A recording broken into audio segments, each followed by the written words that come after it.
xildhibaan barkhad jaamac batuun oo ka mid ah xildhibaanada golaha wakiilada Somaliland ayaa maanta waxaa lagu wareejiyay lacag dhan 20,000 oo dollar. lacagtaasi oo ay ku wareejisay Xaliima Aw Cumar loona garan og yahay kuna magac dheer Xaliima British oo ka mid ah qurba joogta Somaliland. wareejinta lacagtan ayaa waxay ka dambeysay kadib markii habeenkii xalay ay sheegtay wasiirka maareynta Soomaaliya Khadija in lacag ay ugu tala gashay barkhad jaamac batuun ay kala noqotay taasi oo ay doonaysay inay gaari ugu iibiso ayaa waxa ay fariintani tahay mid ay kaga jawaabayso arrintaasi. ku war helay anigu Khadija hadalkeedii waxaan u malaynayaa malaha daqiiqado iyadoo lagu soo tuuray iyaan daawaday oo 2-3 daqiiqo waanu day soo galaa automatically kulli anigu baryahan dambe muddo dhowr sanadoodaba arrimaha qadiyada Somaliland iyaan madaragtay aad ugu foojiganahay haday Twitter tahay haday Facebook tahay haday maxaan ku dhahday YouTube tahay wax alla waxa soo dhaco oo dhan waxa weeyaan alert baan haystaa way soo galaan marka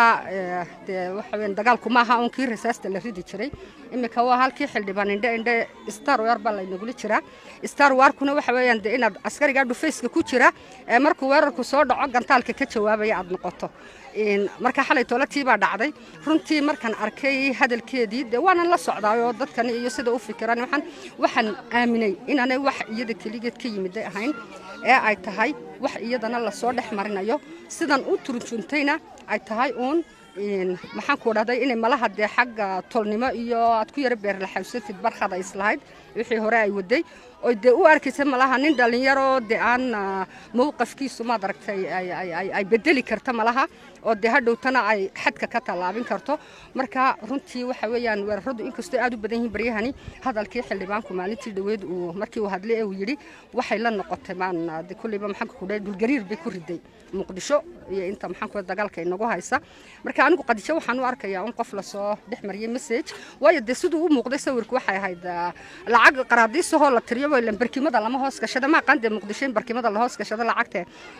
inagu application yaro hal kili kun baynu wax iskugu dirnaa marka anyway anigu xalayto waxa weeyaan barkhad wuxuu ahaa isagana halkii ay noogu soo dhufayska soo gashay laakiin anigu waxaan u arkayay Khadija oo laga dambeeyo oo Somaliland la tooganayo aniguna askari Somaliland ilaalinaya oo ka jawaabayay. xildhibaan barkhad jaamac batuun isaguna halkaasi ka hadlay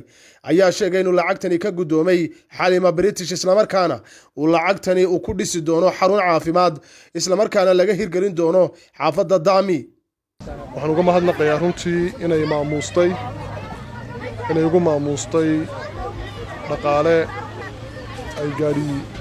igu deeqdo dareen wanaagsan in lala timid inaan ka gudoomay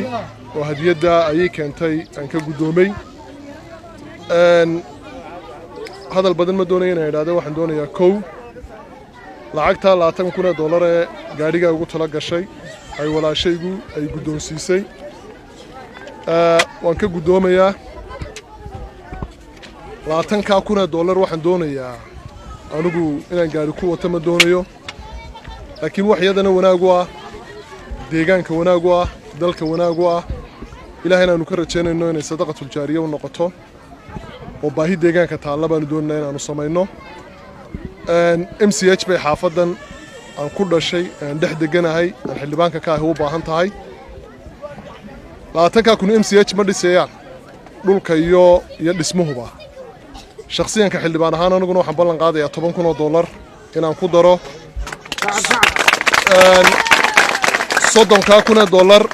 waxaan doonayaa inaan markaa ku wareejiyo oo degdeg uga hawlgalaan oo aan faro odayaasha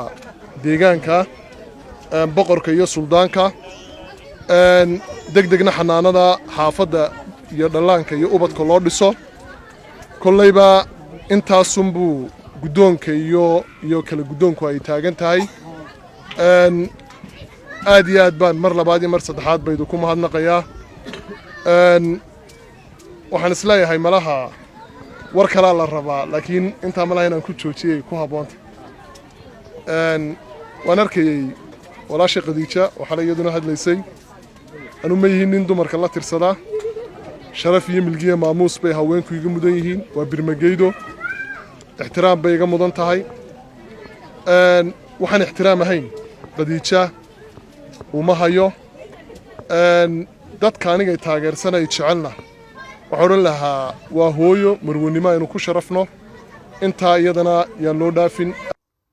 cabdirashiid cabdiwahaab xuseen universal TV hargeysa.